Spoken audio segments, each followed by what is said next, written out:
bumps and bruises. That sort of exemplifies his first year and a half, but yet, as you've said, he continues to bounce back. He's sort of what you'd like to see in a college basketball player. Yeah, I think when we tell the other kids on the team that when they come up with a little bit of an ankle sprain or a little bit of bruise, we say, you know, that after a game, Steve has to have someone to put his tie on and to get his belt and so on, and that's really wanted to play. And I think that we don't want Steve to be going through obviously what he has to, but it's one of those freak things where he was injured.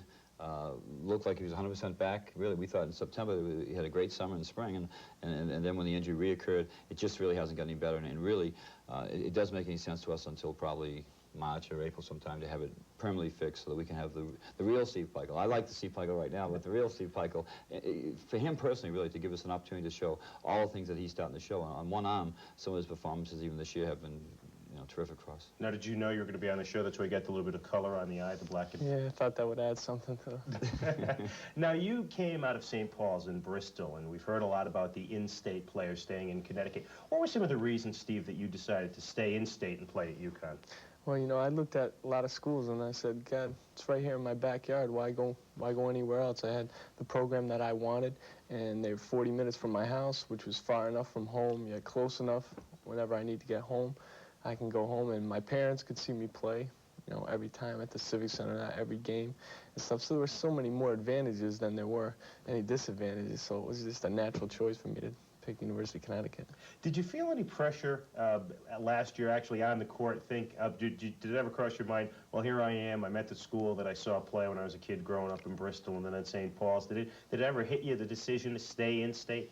Oh, yeah. Growing up, I was a big UConn fan, and you always read it in the paper, and I followed all the players that have played here in the past.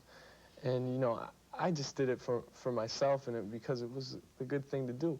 If you want to be a major college player, there's no sense in going anywhere else. This is the program that's going up and up, and when Coach, he's the best man for the job that they brought in. They couldn't have found anyone better, and he's just what UConn needed at this time, and there was no other alternative.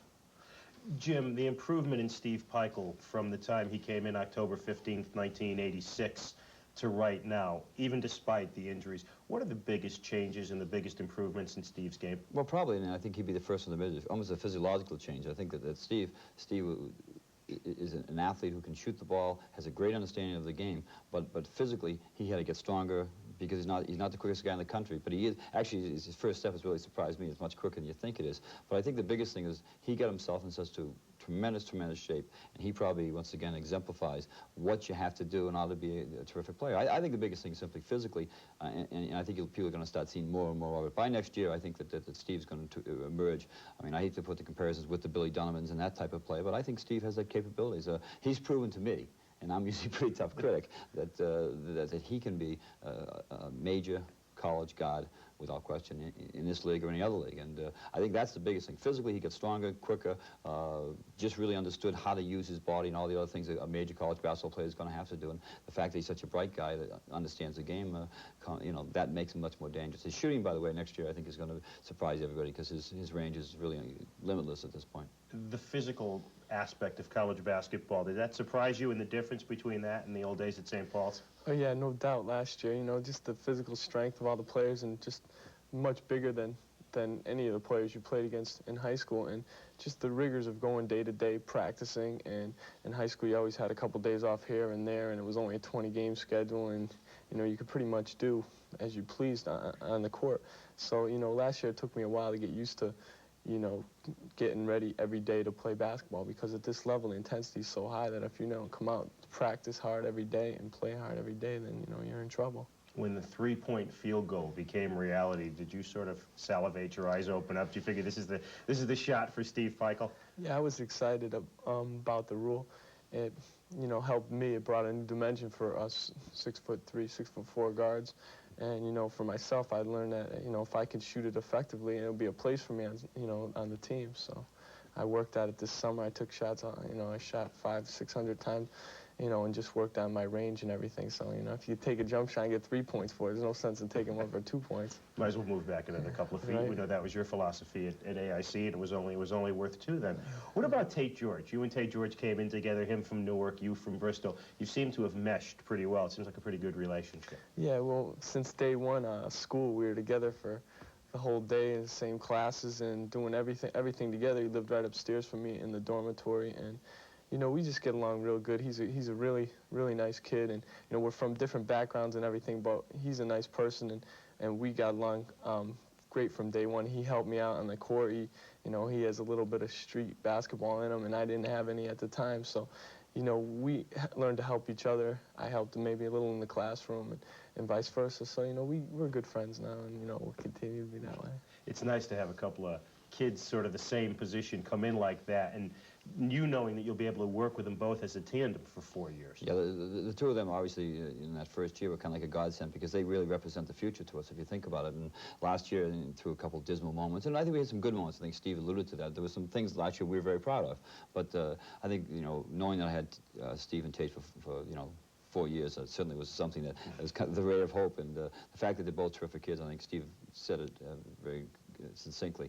Tate George is a tremendous young guy, along with Steve, and those are the kind of things that build good programs. That's what, you know, I always believe that with good people, you can do a lot of good things, and I think that Steve and Tate certainly are 2 examples of what we want our UConn players to be all about. Steve Peichel will stay with us for our next segment, and we'll get a little bit of a player's eye view about the Syracuse Orangemen when Calhoun's Court continues.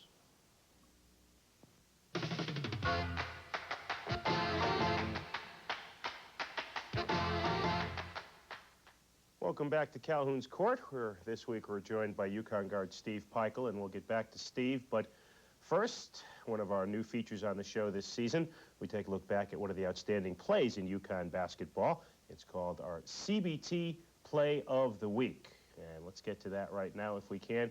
The CBT Play of the Week, sponsored by our good friends at Connecticut Bank and Trust.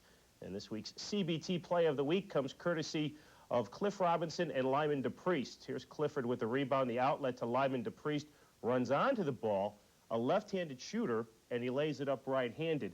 Pretty good athletic skill. In fact, he looked like the tight end that he was recruited as at Michigan State. Yeah, that's probably a classic example of a Lyman DePriest play. Great foot speed, getting up the floor, great court sense of catching the ball, and then he is ambidextrous underneath the basket. It doesn't make any difference. I keep telling him he misses with both hands, so, but no, he is ambidextrous, and he's really obviously emerging, I think, into a real tremendous player for us. And his athletic ability is something that has allowed him to be probably as good a defensive player as we have right now. Is it easier to throw a pass to a guy like that, Steve, who you know can catch it up high and down low? And Oh, yeah, no doubt. You have confidence that Lyman's going to catch the ball. So just get it to him anywhere, and you know he'll catch it. Now, Syracuse, the opponent, the UConn's next opponent, a nationally ranked team, a team that went to the NCAA finals last year. What sort of challenges do they present for you? First off, let's talk about backcourt-wise. Well, their backcourt, no doubt, multi-talented. You have a shooter in Matt Rowe, and you have a real good player in Sherm Douglas. And so, personally, for myself, I have to make sure if I'm guarding Sherm that I, you know, maybe give him a little bit of room. He's a little bit quicker than I am, and Matt Rowe, a good shooter. You make sure you get out and put your hand up. But you know, Sherm Douglas has gone through the wars. He's a veteran now, and you know, he's a real fierce competitor. So you have to go, you know, and play their backcourt hard, and you know, hope for the best. Also, they have those twin towers inside, and Ron Cycli and Derek Coleman, which I guess the penetrations and the shots to the hole have to be a little more selective. Yeah, no doubt. You have to be a little more careful. Maybe I'll think about giving a couple pump fakes or something, so my ball doesn't end up in the bleachers. But they're a super front line. You know, they're ranked #1 preseason, so, you know, they're a real good team. But I think it's a nice opportunity for the University of Connecticut to go up there and play against a top-rated team and, you know, see what we can do. Now, I'm sure you've seen enough tape of Syracuse in the past couple of days, but in case you haven't, we have a little bit more of the Syracuse Orangemen to watch. They can do it many different ways, and as we see right here, they have the big man, 6'10" senior Ron Cycli, getting the outlet pass to Sherman Douglas. And then we see Cycli running the floor, and this is something that he does extremely well for a big man, and he hits the turnaround.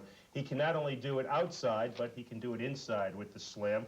One of their other big men, 6'9" Derek Coleman, tied with Jerome Lane for leading rebounder in the Big East Conference. Stephen Thompson, sophomore guard, seeing a lot more playing time this year. And then the man who Steve Peichel just mentioned, Sherman Douglas. And I guess their fast break, Steve, is something that's really got to be, you've got to be cognizant of defensively. You got to have somebody back all the time to stop that break. Oh, no doubt. You got to slow Sherman Douglas down, and the big men run the court really well. They get up the court, and Sherman throws his little alley-oop to both of them, and they do that real effectively. So we're going to have to make sure that Tate and I and Phil, we get back, hustle back on defense and try to, stop that. Have you noticed them, Jim, doing anything differently this year with the personnel, without Howard Trish and without Greg Monroe, and with Stephen Thompson playing more and Matt Rowe, that maybe a little change in style at all? Yeah, with the addition really of Thompson being almost a 30-minute player now, they've got 3 guys they throw alley-oops to. I mean, it's really kind of funny. You're talking about a 6'3", 6'4" kid, but he gets at least, I think he's averaging a dunk and a half a game. That's an awful lot for a kid that size. I don't think initially their half-court offense was as good as last year. I think at this point in time, they seem to be gearing it up, and they're the most dangerous team in the league, I think, in the sense that early in the season they played BC, and I know Jimmy O'Brien said it was Katie by the door. I mean, you just couldn't stop them, and I think that's the thing that anybody who has to play them, ourselves included, we've got to make sure that we kind of stop the flood before the water starts trickling through, because they're awfully talented. What about playing at the Carrier Dome? Now, you guys played them a real good game last year. I think it was 6 points, 59-53 at the end. What about playing in front of 30,000 people? What sort of experience? Or do you just block out the crowd? You try to block it out. At first, when you first walk on the court, of course, you feel the awe of being at the Carrier Dome. But then as the game progresses, you try to block it out, and you have a job to do, and you try to go out there and do it the best you can. You try never to let the audience or the crowd get involved in your head and in the game too much. So you just go out there and play the best you can, whether you're home or away. When you go on a road game, and it's a different sort of environment, Steve, because the guys are together for a day or two in advance, depending on how long you have in a city before a game, do you get a feeling of camaraderie? I mean, obviously the trip to California was a great chance for the guys to get together, and now you've been on the road for a couple of days, Pittsburgh and Syracuse. Yes, I think it's nice, especially now, during the break, we just can concentrate on basketball, and so we go out to these places with one goal in mind and one job to do. So I think we spend a lot of time together, and we're all interested in basically the same things. We want to do the same goal we want to attain. We want to win the game, and that's what going on these road trips, and that brings the team together, and hopefully it'll help us on the court. And certainly one of the young men who are making things happen for the UConn Huskies this year, Steve Peichel, sophomore at St. Paul's in Bristol. Thanks for joining us. Oh, thank you. Good luck tonight. Thank you. And we'll be back with our mailbag segment, and we'll wrap up this edition of Calhoun's Court right after these messages.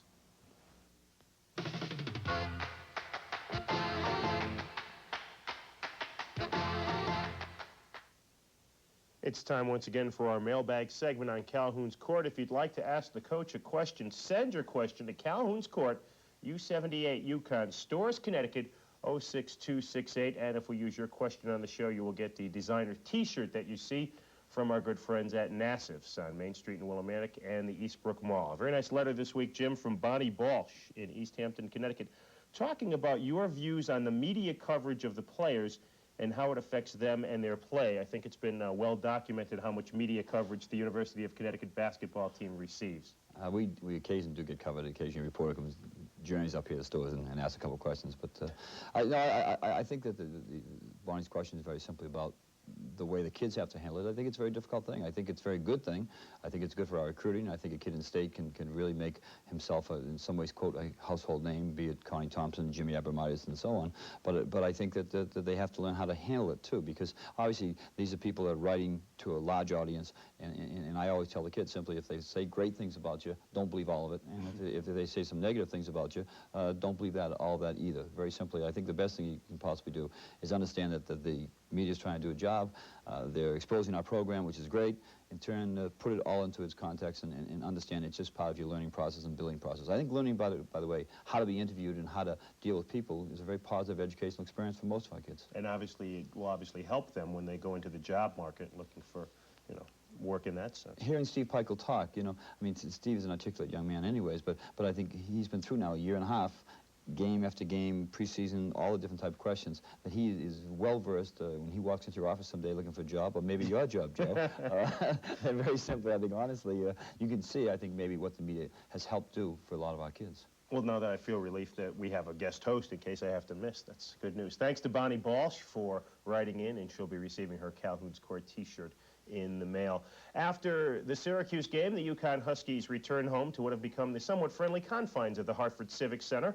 The UConn taking on the Wildcats of Villanova on Wednesday, January 20th at 8 p.m. And if you're interested in tickets for that ball game or any University of Connecticut basketball game, you may do so by calling Charge Line at area code 203-727-8010. 727-8010. Villanova, that'll make a stretch of 5 what will probably be nationally ranked teams: Pittsburgh, Syracuse, Villanova, St. John's, and Georgetown. It's nice to see that you've come up with this easy schedule. Yeah, it really is. I mean, it's really great to have once again, the downside of our schedule after the highs early. But I think, all honesty, anytime you get the opportunity to play against the best, that's what you want to do. And I think we have the opportunity right now to get against the best. It's an opportunity. That's the key. The University of Connecticut Huskies getting set to take on the Syracuse Orangemen. Thanks for joining us for the coach, Jim Calhoun, and our in-studio guest, Steve Peichel. This is Joe D'Ambrosio from Calhoun's Court.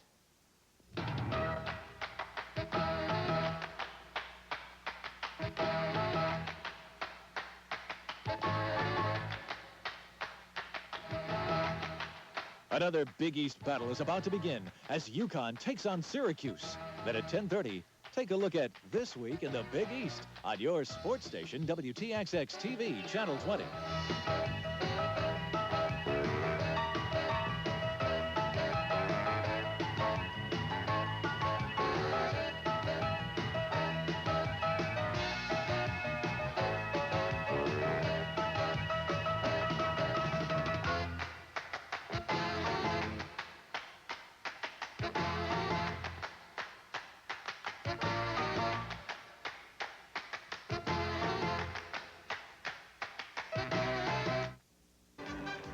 Over 30,000 fans expected to jam the Carrier Dome for Big East Conference basketball on a cold Saturday night in Syracuse.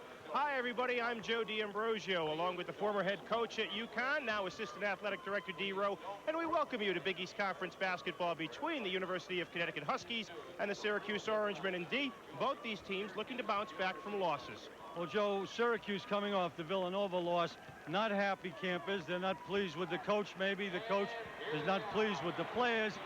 He's been beating up on them all week long, so they're ready to get a bite out of somebody, and I don't think it's a real good time for the Huskies to come in here. Connecticut, on the other hand, played extremely well at Pittsburgh. They feel good about themselves. They're believing. They're playing with confidence. This is not only a tough place to win on the road, but it's a tough place for any team to come in and win because the crowd translates into some big numbers in favor of the Orangemen, wins and losses-wise. Well, 111 wins and 20 losses here since they built the building, Joe. 17-2 last year, but it's 30,000 people, $11 a shot. Joe, you know, that could pay for a lot of groceries and maybe even for the light bulb. But these people make a terrific six-man. They'll be real tough when certainly the Syracuse club starts getting up and down the floor. And there's a lot of light bulbs here as well. When you talk about matchups, D, you often talk about the big men, Cycli, Coleman, Robinson. But one key for Jim Calhoun's Huskies tonight is to stop the junior guard of Syracuse, Sherman Douglas. Well, they've got to put a net on him, Joe. This guy is all over the place. He's an acrobat. He's a penetrator. He's a creator. He shovels it up there any way he can. But this guy makes it happen. He's got to be controlled in some way. His counterpart for UConn, 6'5" sophomore guard who played real well against Pitt, Tate George. Well, Tate can't get lost in a confrontation with Sherman Douglas. Tate has got to control tempo. He's got to run this ball club. He's got to make good decisions. If he gets lost in a war with Sherman Douglas, the Huskies are in deep trouble. The UConn Huskies will be looking to make it 3 wins lifetime here at the Carrier Dome and 2 wins in the Big East this season. Syracuse looking for their 3rd Big East Conference win. We'll be back with our starting lineups for tonight's game right after these local messages. The Huskies and Orangemen meeting for the first time this season. Syracuse beat UConn twice last year, and they've won 4 in a row from the Huskies. And as we mentioned, UConn with a couple of wins here at the Carrier Dome. They took a game in the first year this building was open. Now for our starting lineups, let's go to our veteran public address announcer here at the Carrier Dome. Here's Carl Eilenberg. And now, fans, the starting lineups for tonight's Big East battle here in the Carrier Dome. At forward for the Huskies of UConn, a 6'5" freshman from Detroit, Michigan, wearing number 23, Lyman DePriest. At a forward spot for the Orange, a 6'4" sophomore from Los Angeles, California, number 32, Stephen Thompson. At forward for UConn, 6'5" junior out of Seabrook, Maryland, number 33, Willie McLeod. At the other forward spot for Syracuse, 6'9", sophomore from Detroit, Michigan, number 44, Derek Coleman. At center for UConn, 6'11" junior from Buffalo, 00, Cliff Robinson. At center for Syracuse from Athens, Greece, a 6'11" senior wearing number 4, Ronnie Seikley. At a guard spot for the Huskies from Bristol, Connecticut, 6'4" sophomore wearing number 21, Steve Peichel. For Syracuse, a 6'5" sophomore from Manlius, number 3, Matt Rowe. And for Connecticut, a 6'5" sophomore from Newark, New Jersey, number 32, Tate George. At the other guard spot for the Orange, a 6-foot junior from Washington, D.C., number 20, Sherman Douglas. The head coach of basketball at UConn, Jim Calhoun. For the Orange, Jim Boeheim.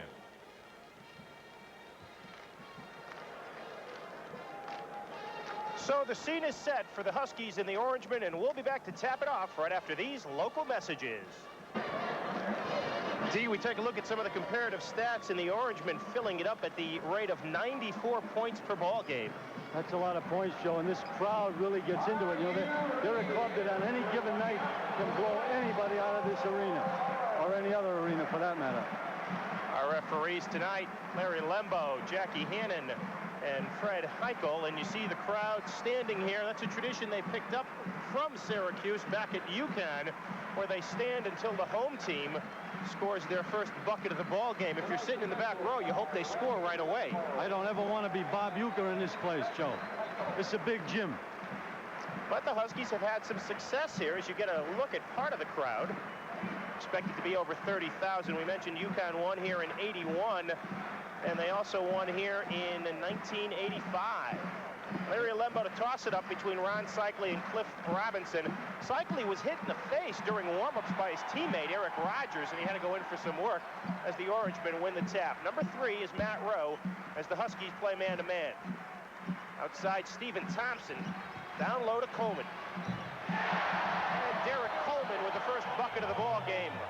He's silky, Joe. He makes that turn on the turns left and makes a great change. He's about 5 inches taller than DePriest. Here's 32, Tate George. Cross court, Willie McLeod.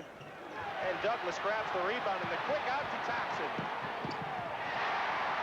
So quickly, it is 4-0 Orangemen, and what Jim Calhoun did not want was for the crowd to get in the ball game right away. Syracuse has so much size, good rebounding. They can release people down the floor, and they really get their break going. There's Steve Peichel, still bothered by that bad shoulder. Up high, Robinson. Too hard. Seikley stripped. And Lyman DePriest, number 23, knocks it out of bounds as you get a look at the Big East Freshman of the Week. Very quickly, here's Sherman Douglas. He came into his own last year and has continued that. Nice dish to Seikley down low, and very quickly, it's 3-0 Orangemen. And you've got buckets out of there, two big people. They're two of the most, certainly, premier players in the country. Here's Tate George, guarded by Douglas. Huskies have to try to stay in their game, though. They can't start to up-tempo, or this one could be over early. Here's George. They've got Coleman on Robinson. Nice dish by DePriest. McLeod can't get it to go, and Robinson knocks it out of bounds. Good work by the Huskies inside. They just couldn't get it to drop, and very quickly, the Orangemen on the transition game. Matt Rowe misses, and Robinson grabs the rebound. That's the first miss for Syracuse tonight. Jim Calhoun not happy with what he's seen thus far, and he has Spider Ursery off the bench right away. Huskies have got to get back quickly on defense.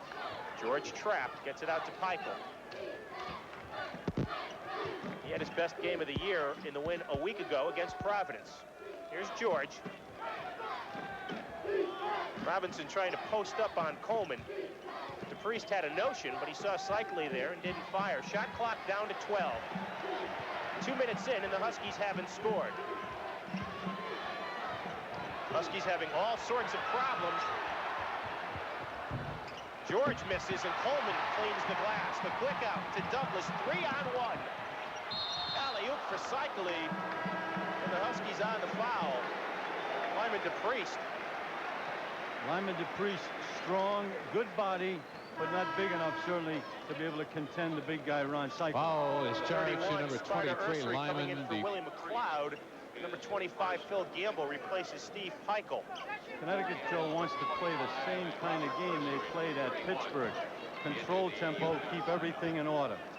They say it was not on the shot, it was on the pass, so the Orangemen will inbounds. Derek Coleman. Huskies in zone. Cycli with the big advantage on Ursery, and he lays it in. Spider can never play Ron Cycli from behind. 8-0 in favor of the Orange. 2:40 in, and the Huskies still looking for their first points of the evening. Here's DePriest. Strong drive. Right, passes to himself. Looks like a playground tactic. Here's Gamble for 3, and he hits. That's a big bucket, Joe. Gets Connecticut on the board. Very necessary right now. Gamble's 24th three-pointer, and it's 8-3. They can't let Syracuse run away with it early in the ballgame. Got to stay in. This is Sherman Douglas. Number 3, Matt Rowe. He came into the starting lineup early in the year and has played well. Good three-point threat. And the Huskies in 2-3 zone here. Cycli almost stripped by George. Forced it in that time, and Gamble with the steal. UConn looking to run under control. And they call Lyman DePriest for one of those elbowing fouls that he had problems with during the Connecticut Mutual Classic. And they missed the charge on Cycli at the other end. He bowled over Cliff Robinson. Cliff was looking for the call. Jeff King, 6'10" senior out of Lansing, replaces DePriest. So the Huskies in the first 3.5 minutes have made 3 substitutions. A lot of different faces. Jim Calhoun will be looking for the right match, the right chemistry with his ball club. Douglas, 3rd all-time in assists at Syracuse, and he's only a junior. That was a 2-pointer. Gamble might have gotten away with a walk. Orangemen are back. Here's Phil. No good. Robinson, aggressive, can't get it to go. Huskies, good job off the glass. Robinson hits, but it will not count. Referee Jackie Hannon with the call. Jim Calhoun wants the bucket, so does Big Cliff. Cliff did a great job on the offensive glass that time. Outstanding job. Get that second and third shot. Hey, get a look at Jim Calhoun. He was very animated in Pittsburgh the other night. He'd already convinced those guys on the bench he was right. That's why they're assistants, and be easily convincible. Robinson over Rowe, still can't get it to go, and Coleman chases it down in the corner. They are looking to run at every opportunity. Nice dish to Thompson. This is the layup. We've had many, many missed layups, and we've played a little over 4 minutes. Here's George to Jeff King, off glass. So Jeff King, averaging 6.5 points a ball game, makes it 8-5. Syracuse had the first 8. UConn had the next 5, and this crowd starts to get a little antsy. Excellent ball movement then. Outside, inside, then punch it back out and then back in. Excellent. Here's Rowe. He's been a real zone buster for the Orangemen. Local product. Back outside, Derek Coleman. It's the 2-3 UConn zone. Rowe for 3. Rims the basket. Ursery chases the rebound down. Nice job by the Spider there. He's not the man you want bringing the ball up. No, but he almost passed it to Jeff King, and you don't want that either. Actually, Connecticut doing very well in the zone. Slows down the Syracuse offense. Didn't get rattled down 8.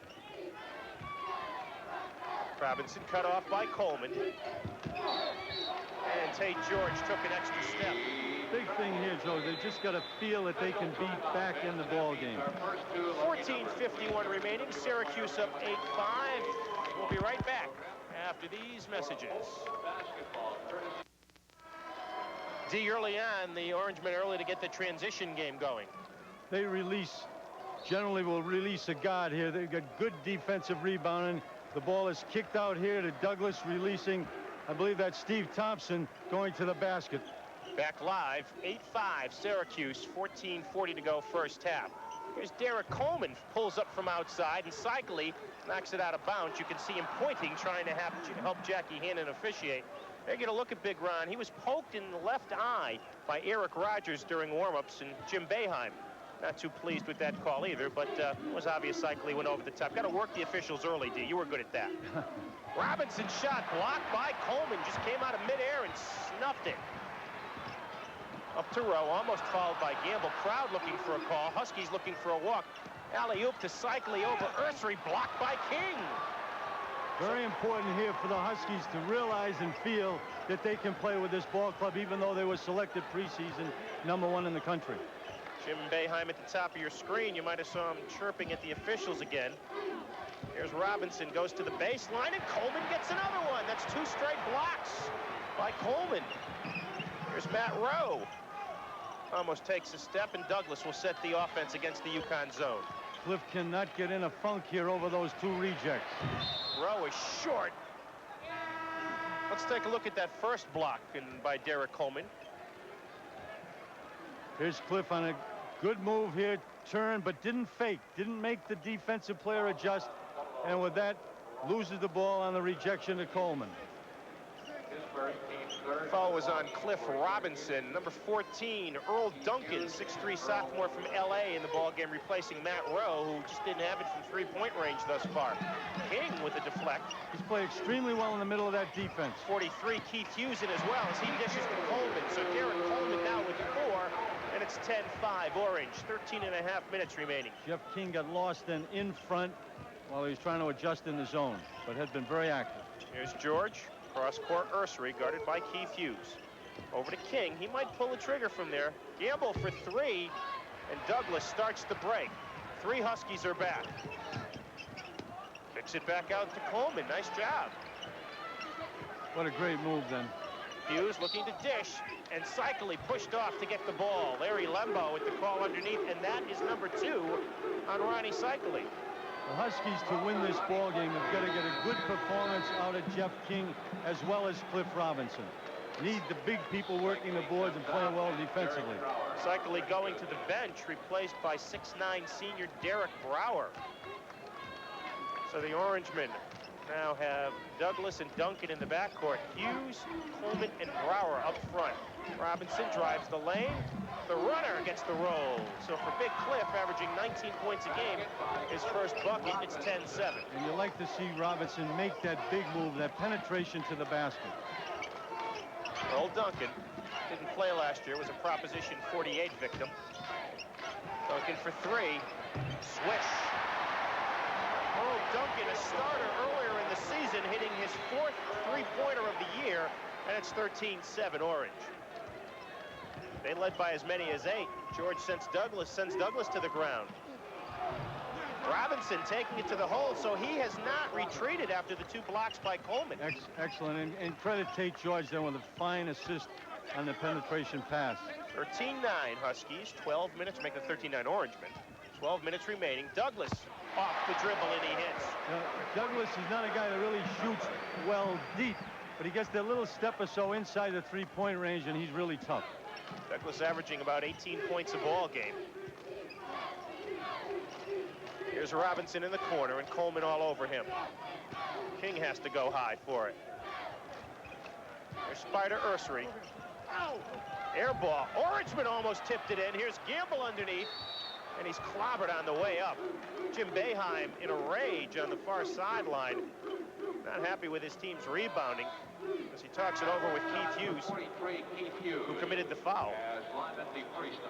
Jim Boeheim all over his squad this week defensively. Felt at Villanova that they played much too soft for what he wants. Phil Gamble, 4th leading foul shooter in the Big East, averaging 88% from the line. Gamble, just a great offensive as well as defensive rebounder for his size, Joe. hits his first. He has to shoot into a wave of fans waving at him, and not friendly like either at that basket to our left. This crowd, though, has got to excite you, Joe. You know, you come in here, you say, nobody else in America is playing before more than 30,000 people tonight. So it's got to pump you up, and as the visiting team, give you a heck of a lift as well as the home team. Rare miss from the line for Gamble, only his 4th this season in the orange, but quickly to the front court, up 5. Here's Keith Hughes. Too hard. Coleman rips it away from his teammate Brower. Gives it to Derek. Got pushed from behind by Robinson. It was not called. Huskies have got a team rebound just as they did then, everybody packing in the lane. It's something they did well at Pittsburgh where they out-rebounded the Panthers. George cut off. Here's a shot. No, King, nice dish off, and George gets rejected. Block number 3 by Derek Coleman. Derek Coleman doing it underneath. 3 blocks thus far. 10:58 remaining. Syracuse 15, UConn 10. We'll be back right after these local messages. This copyrighted telecast is produced by authority of the Big East Conference and is intended solely for the private, non-commercial use of our audience. Any publication, reproduction, retransmission, or other use of the pictures, descriptions, and accounts of this game without the express written consent of the Big East Conference is prohibited. Derek Coleman, a terror on the defensive end thus far. He absolutely gets in the air, Joe. Good timing. Here's great pass by Jeff King down to Tate George on a baseline cut. Up goes the big guy with the left hand and whacks it out of bounds. Tate going into the Valley of the Giants unsuccessfully. Back alive. Huskies not shrinking violets here, Joe. Nope, they fell behind 8-0, scored the next 5 points, and we've been seesaw since then. 15-10, Syracuse. And here's Syracuse in a 2-3 zone. Used to be their premier defense. Awful lot of it in the years past. King in the corner, had a notion, but didn't pull the trigger. Fakes again, puts it up, too hard off the glass, and he's held by Derek Brower.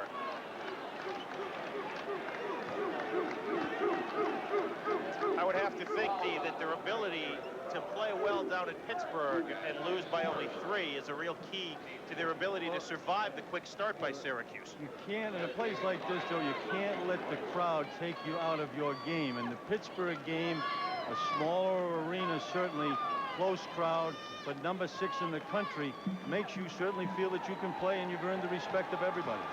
Fitzgerald Fieldhouse, a nice place, but size-wise, it's a garage compared to the Carrier Dome. Here's King hitting his first. Jeff King excited, and as I said earlier, I don't think you can come in here as any red-blooded kid and not want to play. Huskies' points have been scored by 3 players, and they all have 4. Robinson, King, and Gamble, the 3 veterans. And here's a little soft pressure by Connecticut. 15-12.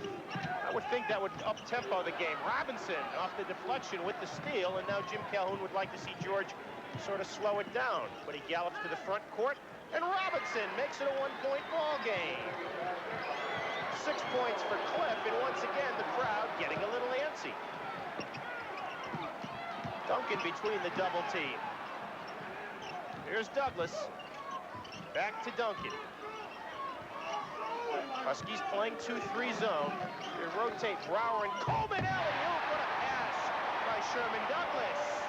And there'll be 3, 4, 5 of those every night, either with Coleman or with Cycli.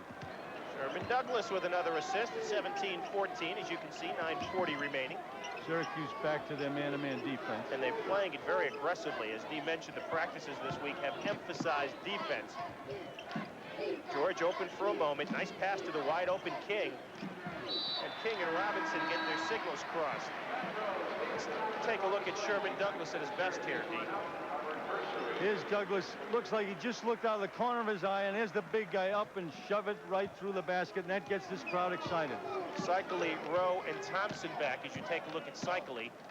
Well, Spider Ursery in for DePriest for the Huskies. The zone has been good for Connecticut. Cycli gets a step. Robinson trying to draw the charge. Cycli clobbered on the way up.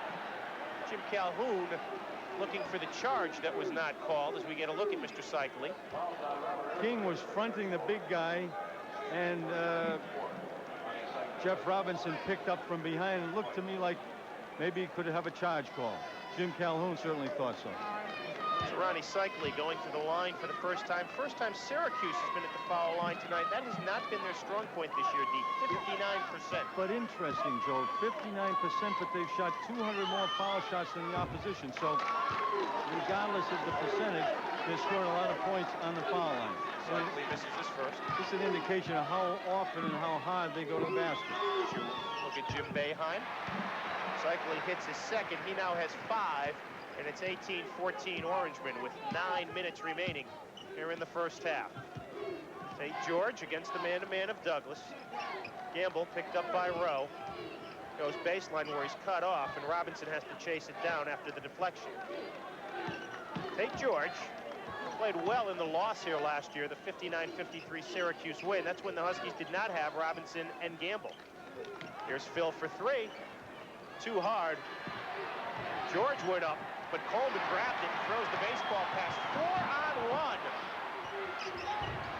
Sherman Douglas hesitated. Rowe was open for a couple of seconds before he got the ball, but the end result was successful, and the Orange are back up 6. As we said earlier, Joe, you've got Coleman and Cycli on that backboard you can release, and they hit the little guy 3/4 of the way down the court. 20 points in 12 minutes. I would think that Jim Calhoun would like to see a little less production by the Orangemen. That's going towards maybe a 75 or 80 point game. Nice pass by Robinson, and King was blocked from behind by Coleman. Here's Douglas, 4-on-3.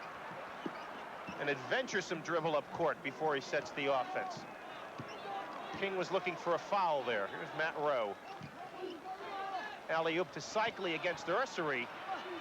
King with the block. Cycli gets it back. They rewound the shot clock, and that shouldn't have happened. Nonetheless, the Huskies regain possession after the traveling violation. Jim Calhoun talking to Tate George about the offense, and he'll get a bigger chance to talk about it. 2014 Syracuse. We'll be back right after these local messages. Orangemen up by 6 with 7:45 left in the first half. When this one is over, D and I will be selecting our Plymouth player of the game to be selected at the conclusion of this game and during every game televised by the Big East Conference Television Network as part of the Chrysler Corporation sponsorship of Big East basketball. And as we can see, D, Derek Coleman definitely making a strong statement towards that player of the game. As we see one of D's good friends, I know you'll be inviting him to the house when Syracuse comes down to the Civic Center. Coleman making a great start, but I really like that pass, Cliff Robinson in to Jeff King. Spider Ursery, guarded by Thompson, gets it off to George. Earl Duncan back in, replacing Sherman Douglas, getting his first blow of the night. Here's Robinson. Coleman blocks another one.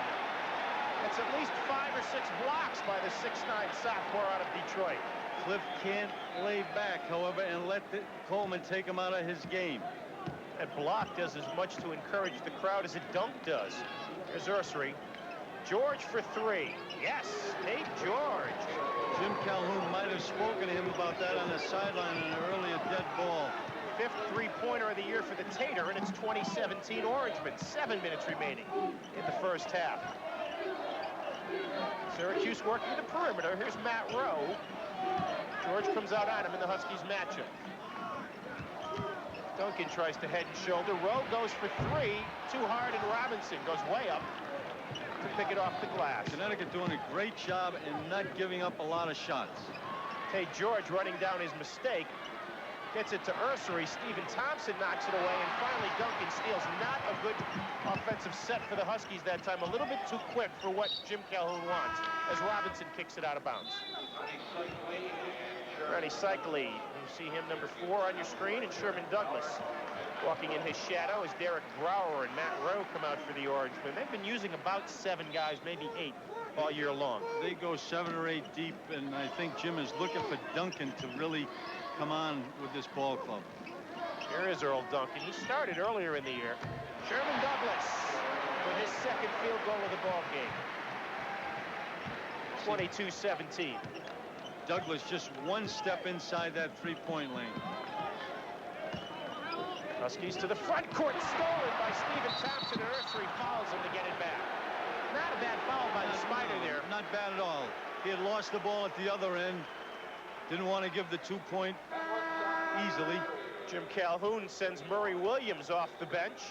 replacing Ursery. Williams has not been seeing much playing time as of late.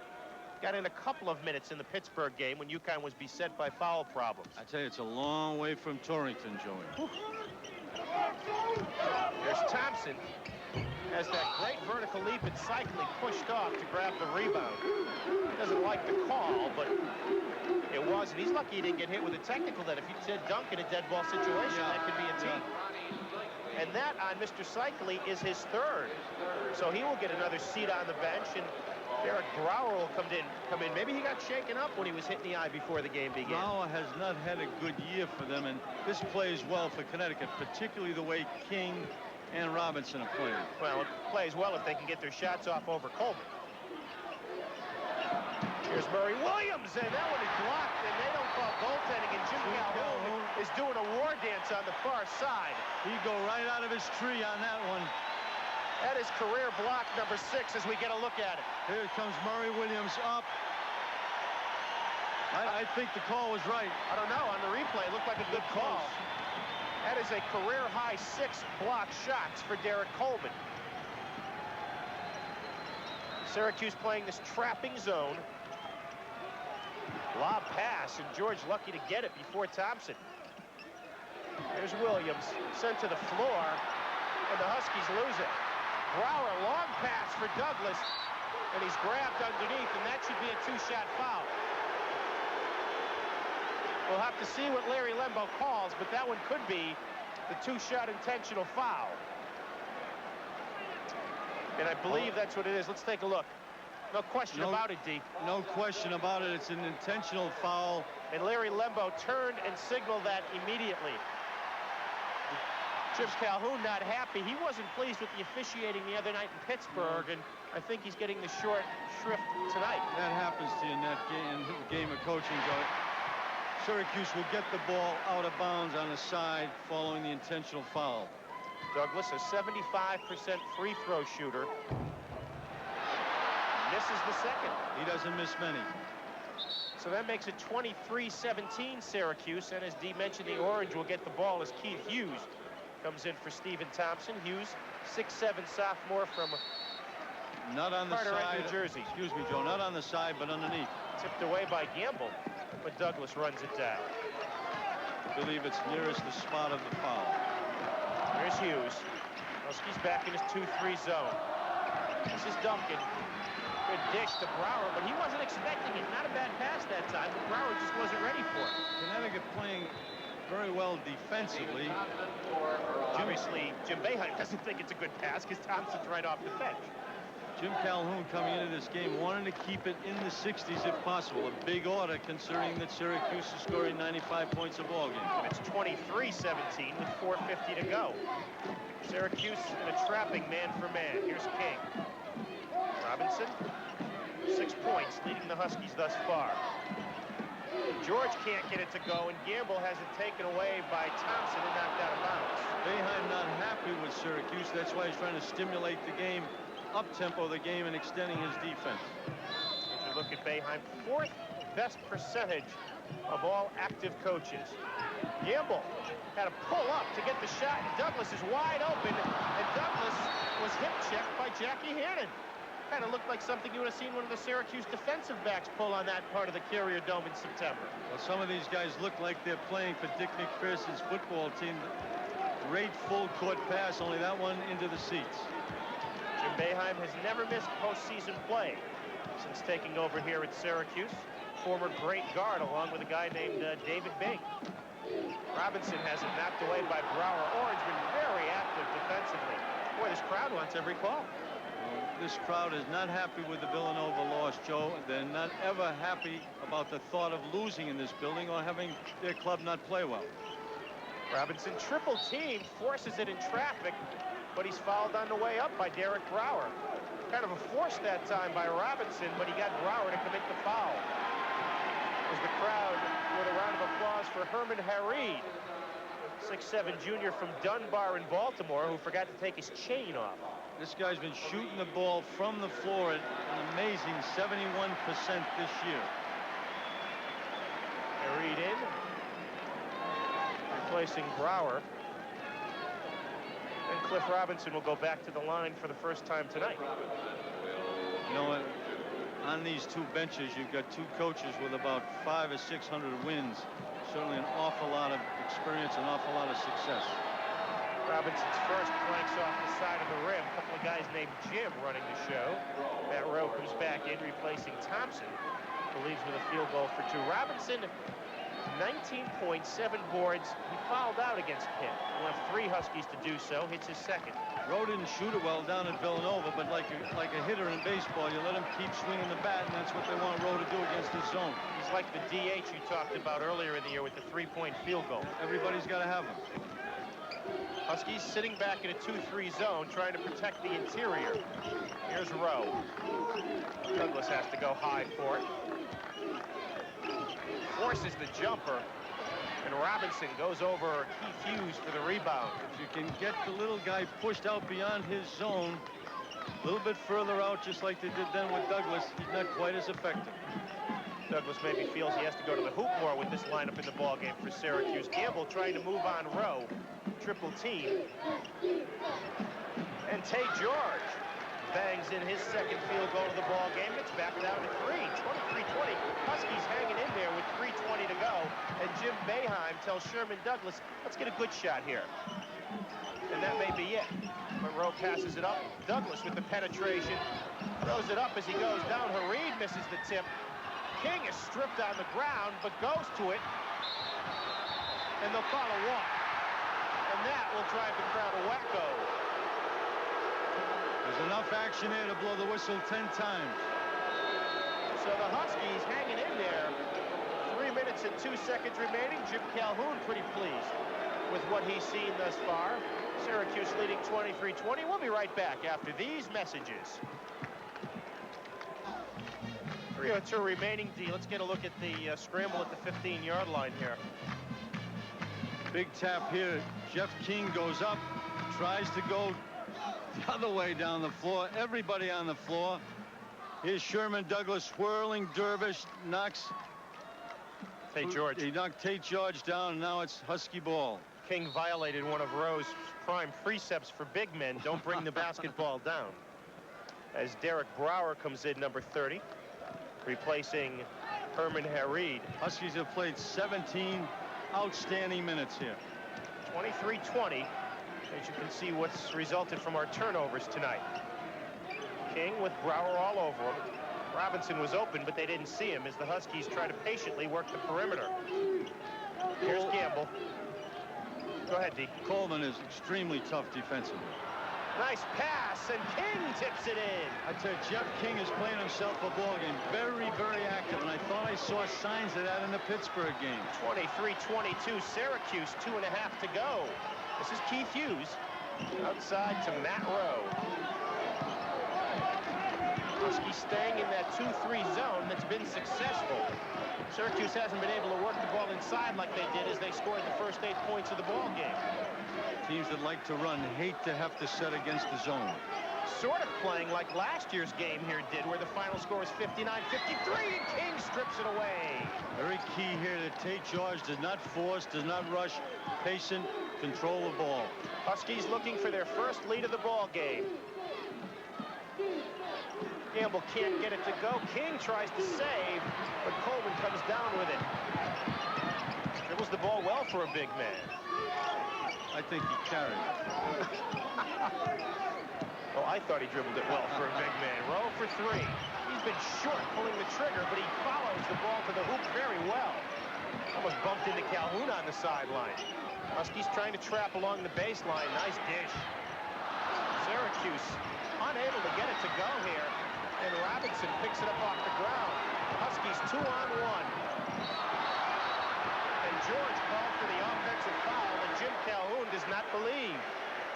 He doesn't like it, but Tate George then would have been better to dish it off and then get it back. Stephen Thompson back in for the Orangemen. Here it is, D. Right here, should have made the pass. Then he could have gotten the ball back. Good job by Matt Rowe. Foul on George was his first. As you get a look at a pensive Jim Calhoun. Minute 7 to go in the first half. 23-22 Syracuse. Joe D'Ambrosio and D. Rowe with you from a jammed Carrier Dome. It's a sea of orange here, D.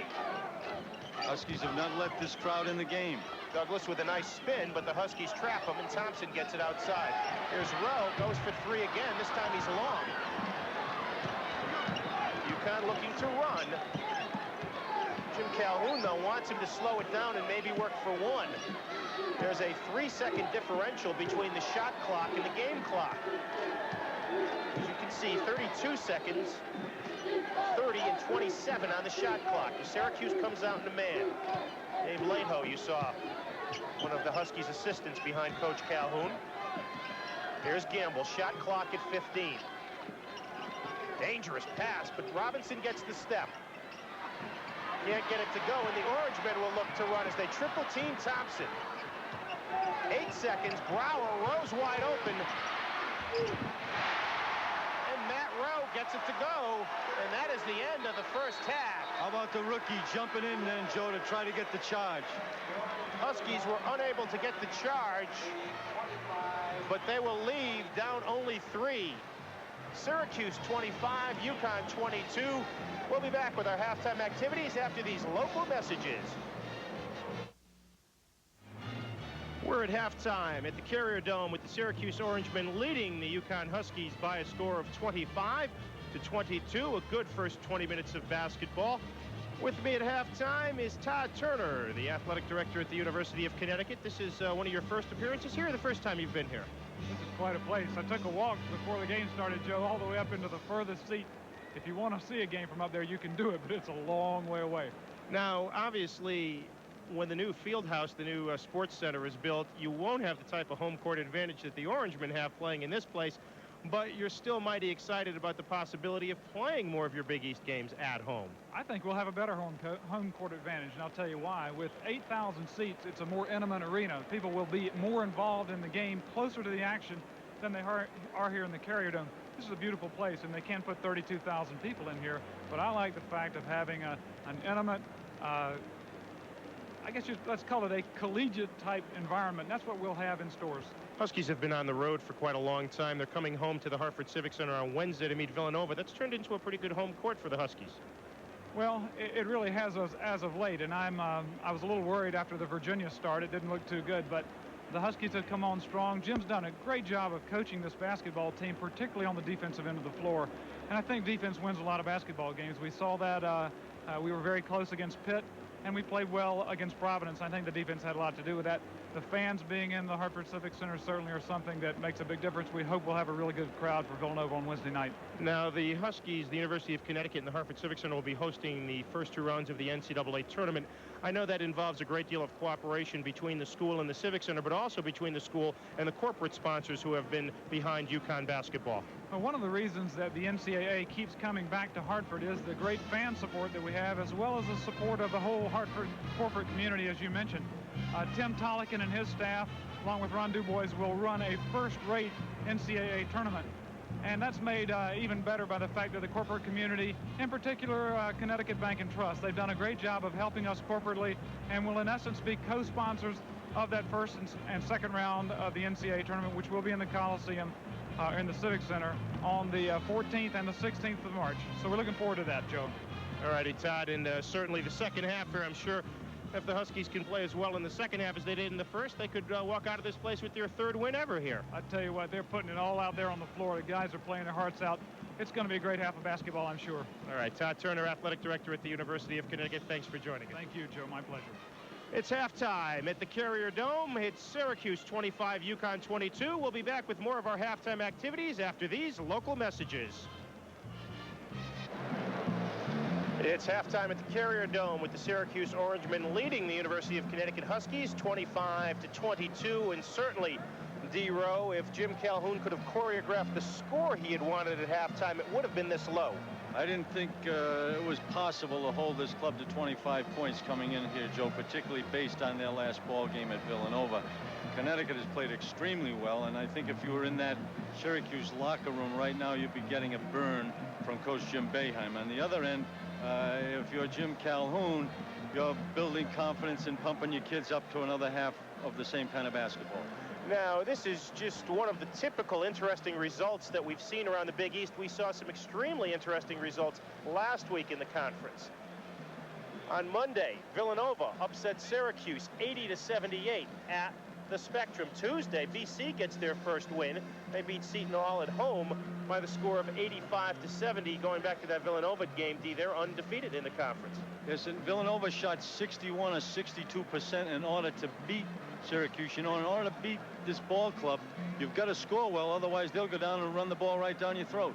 Boston College beating Seton Hall. Pirates and everybody in this league having their problems on the road. Well, you know, you don't, I think the game of basketball being on the road is tough, but sometimes it jacks up, and that's the way I feel about Connecticut coming in here tonight. Wednesday, we had one upset with Providence beating Georgetown 78-74, and the near upset with UConn coming close before losing to Pitt 61-58. And certainly that's just typical, D, of the type of close games that we've had early on this year in the Big East. You know, you talk about parity, but I think that creates tremendous excitement, and there's excitement just permeating throughout this entire league right now, Joe, so early in the season, too. And what these games have done have resulted in some interesting standings for early in the season. Villanova unbeaten, 4-0. They're playing at Pittsburgh tonight. There you see the Panthers, Syracuse, and Providence are all 2-1. Georgetown at 1-1. Seton Hall, after beating UConn, has stumbled on the road, although they played a good game up here. And St. John's, winless in 2 games.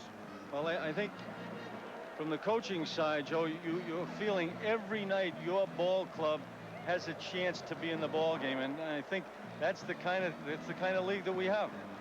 Our 2 players of the week, the player of the week and the freshman of the week, both participating in tonight's game.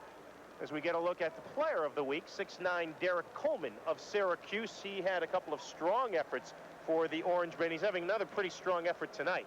Playing extremely well defensively, I believe, Joe, and he's blocked 5 shots. I think that may be a record for him. I don't know, but yeah, 6 blocks. 6 blocks, and he is certainly one of the premier players in the country at his position. And the freshman of the week from Detroit as well, 6'5.5" Lyman DePriest of UConn. He was superb in the Huskies' win over Providence and also played well in the loss at Seton Hall.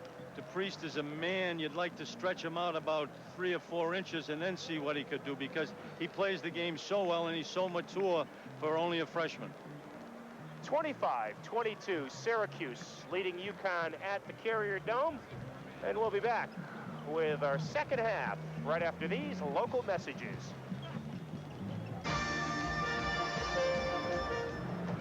Quite a low-scoring first half, D, and one of the big reasons the Huskies haven't been able to score has been the defensive work of Derek Coleman. See, that's certainly a sign of a great player, Joe. Not playing as well offensively as you'd like to, not even close to his average, but here you see Coleman come up, good defense, real good defense, coming in here.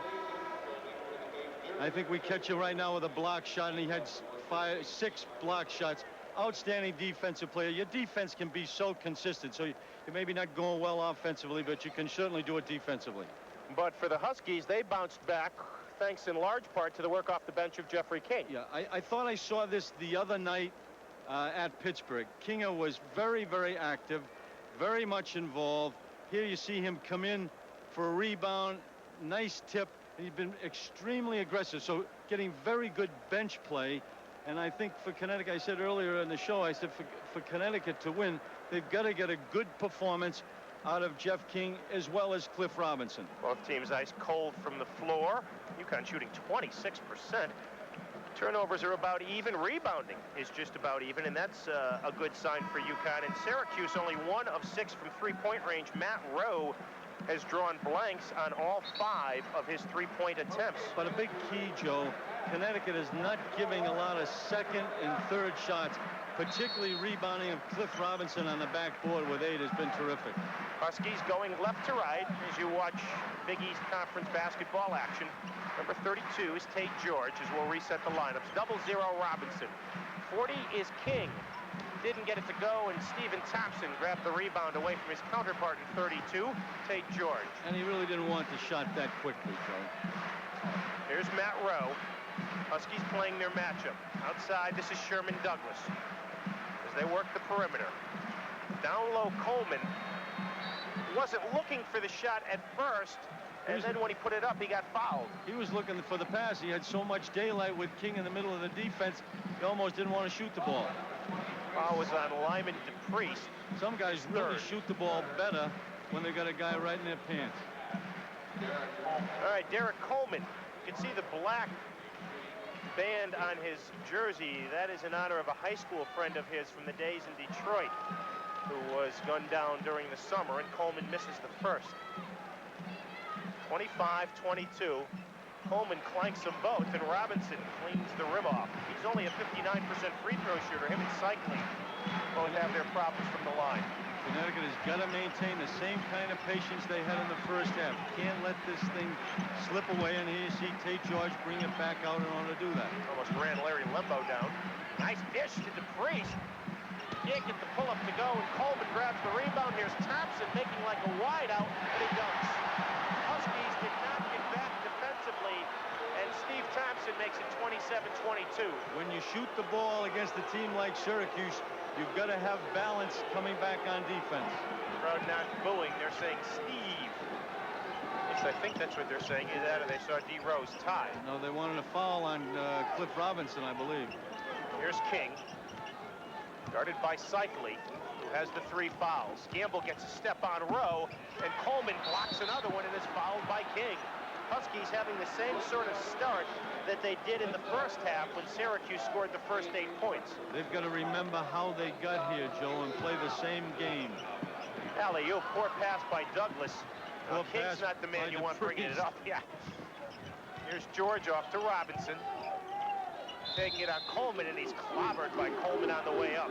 Good strong move, and one thing for Cliff Robinson is that he saw a couple of his shots come right back at him early, and yet he kept going to the hoop. That might not have happened last year. Absolutely, and a good sign that he wants to continue to attack the hoop. The only thing right here, Joe, is very, very important that Connecticut remembers how they got here. Good shot selection, patience, control of tempo. Jim Calhoun, 17 and 23 at UConn since coming from Northeastern, and Robinson misses the free throw. Huskies are now 2 of 5 from the line tonight. Robinson, the native of Buffalo, from Riverside High School. It's his second. He never seems to miss 2 in a row or make 2 in a row. It's always make one, miss one. I think he's a good shooter, and when he concentrates properly, he's a good foul shooter. Huskies back in the zone. This is Sherman Douglas. First half of the ball game, Douglas with 4 assists. See, the zone makes them use up more time offensively. Rowe, hawked by George, gets it way out to Coleman, who comes near midcourt to help out. Also helps the Huskies pack it on the defensive board and helps their defensive rebounding considerably. And Jim Boeheim, at the top of your screen, gesturing for Sherman Douglas, what he wants him to do. And that's what he wanted Matt Rowe to do. Matt Rowe, who is second in the Big East in three-point field goal percentage, makes it 30-23. He was 0 for 5 in the first half. The crowd wanted that one. There's Gamble. Rowe knocks it away. We've played 2.5 minutes, and the Huskies have but 1 point. 30-23 as George goes against Douglas, 2 of the better point guards in this league. Priest has to come way out to help out. Huskies not really moving to the ball that well here, D. They're not creating enough. You're right, Joe. They're not the ball movement. They're not the people movement that you had in the first half. Robinson. Too much spin, and they're going to get Phil Gamble, I believe. Yes. Phil Gamble called for the push-off underneath on Gamble. That's his second. Earl Duncan coming in the ball game for Sherman Douglas. Kind of unusual to see Douglas come out this early, as you see Jim Boeheim telling him what he wants him to do on the offense. So it's 30-23. Syracuse up 7. They've led throughout. Sometimes you get a good look like that when you put a young man on the bench, let him sit with you and you talk with him a little bit. Here's Thompson to Duncan. He'll be more likely to take that shot than Douglas is. Derek Coleman with the baseline jump, but he's fouled on the way up by DePriest. A couple of guys from Detroit going at it, and on Lyman DePriest, that is his 4th foul. Detroit connection, and as good as Coleman is, you can bet that DePriest doesn't want to give him anything. As you see Lyman DePriest, going to the sideline. Spider Ursery coming in. A couple of scores in the Big East D at the half. Pitt leading Villanova 38-25 as Coleman hits his first. And Seton Hall beating St. John's at Alumni Hall 40-36. I believe that's the second loss for St. John's Well, at it's not over Alumni yet. Hall. Don't no. sign him off yet. Louis will have your head next. Well, I'm thinking of the Villanova game.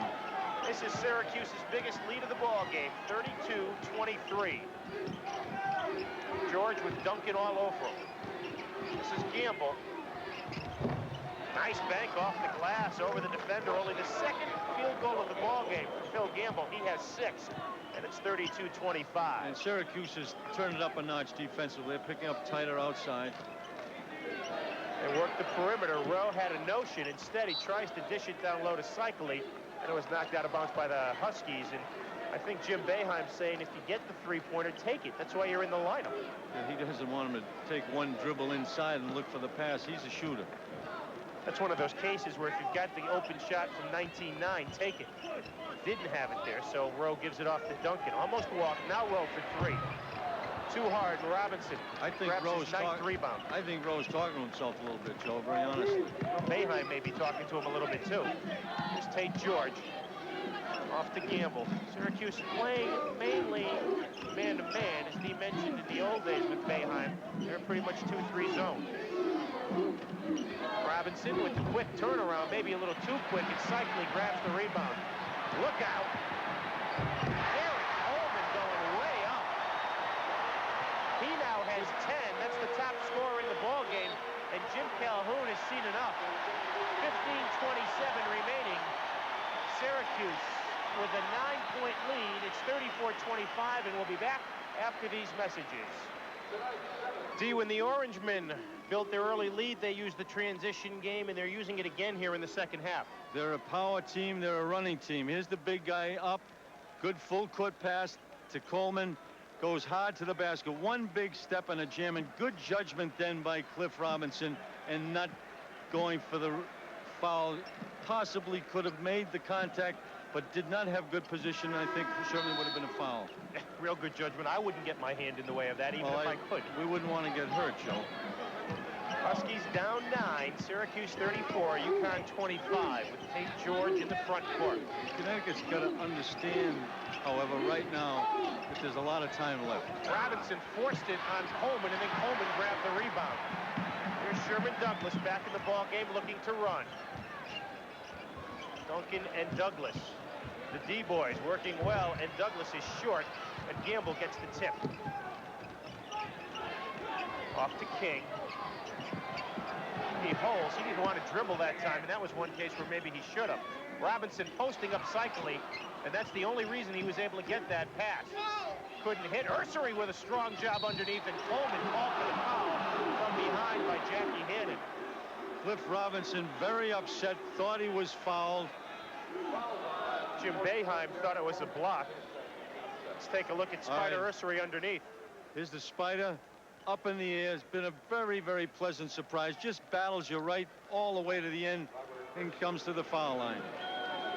Ursery, who really began to play well in the win over Princeton. He's just been a tremendous surprise. Shooting better from the floor than he is from the free throw line. Although he's only been there 8 times, now he's 5 of 8 from the line. But he's been a solid player, you know, Joe, and he's played extremely well defensively, filled in, takes his shot when it comes. Well, not everybody can score the points. Someone has to do the dirty work, and that's a role that Ursery has filled. All the subtleties, the little nuances that you don't read about. Connecticut changed their defense now in a 1-2-2 matchup. Good defense against perimeter shooting. Spider Ursery taking charge of that defense as you get the long view at it. And you see, it changes Syracuse's offense. They've gotten into a little bit of a rhythm, good sync. Well, it takes him a little time to get adjusted to it. Sherman Douglas is good at seeing what the defense is giving him. There's Stephen Thompson. Back outside to Duncan. Orangeman averaging 95 points per game. Here's Cycli. Couldn't get it to go. Strong follow. Grabs the rim on the dunk. Fred Hickel has a call on Ursery. And the Huskies were looking for the OT for hanging on the rim. Cycli looked like a tank going through people going into the basket that time. Spider Ursery called for his third. Let's get a look right here, D. Here's the shot. Cycli goes up, cleans house. Well, he did hang on the rim. Back live, we see Douglas outside. Off to Duncan. This is the lineup that started the first 5 games of the season for Syracuse. Rebound stripped back to Duncan. Had to pass the ball back. He had a motion of going at it, but was sort of rejected in midair. Ursery great then, staying on his feet in the defense. Key for any young player. Don't leave your feet until the offensive player leaves his. Alley-oop to Coleman. Derek Coleman now with 12. Well, we said early, Joe, you're going to get 4 or 5 of those in the ball game with Syracuse. 36-27. 13:20 remaining. Tate George takes it all the way in, and Ursery taps it home. Crowd looking for the goaltend, but the Spider doing a nice job. His first bucket. Duncan gets Ursery off his feet and hits the J. Earl Duncan now with 5, and it's back up to 9. Connecticut cannot get in a game with Syracuse up and down the floor. Still a lot of time in this basketball game. Just under 13 minutes. George trying to go baseline. Here's Robinson. As Coleman laid off him, and Robinson ties up Cycli. And on the alternate possession, it'll go to the Orangemen. Well, Robinson not shying away from the challenge. In fact, that time Coleman pulled back. But he's having a tough time with the shot. Not square, body not square and good to the basket. Syracuse looking to take its biggest lead of the ball game. It's 38-29, Orange.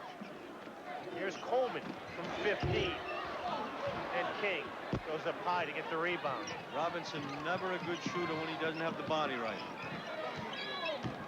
George uses a King pick, but Douglas stays right on him. Here's Ursery.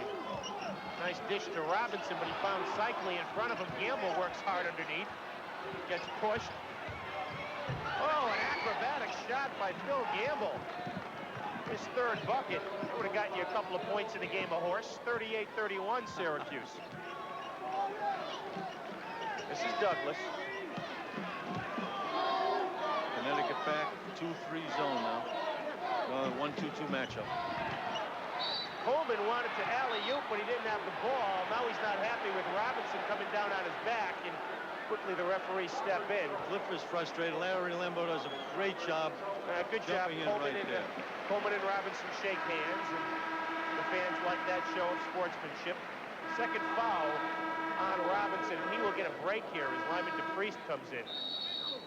Real good substitution by Jim Calhoun here.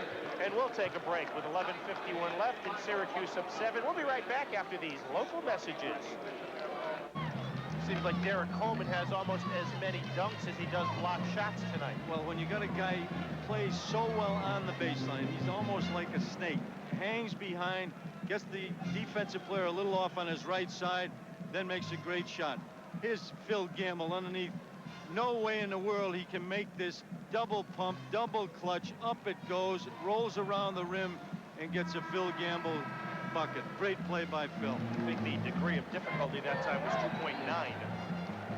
You get a look at first the Huskies and then the Orangemen's cheerleaders.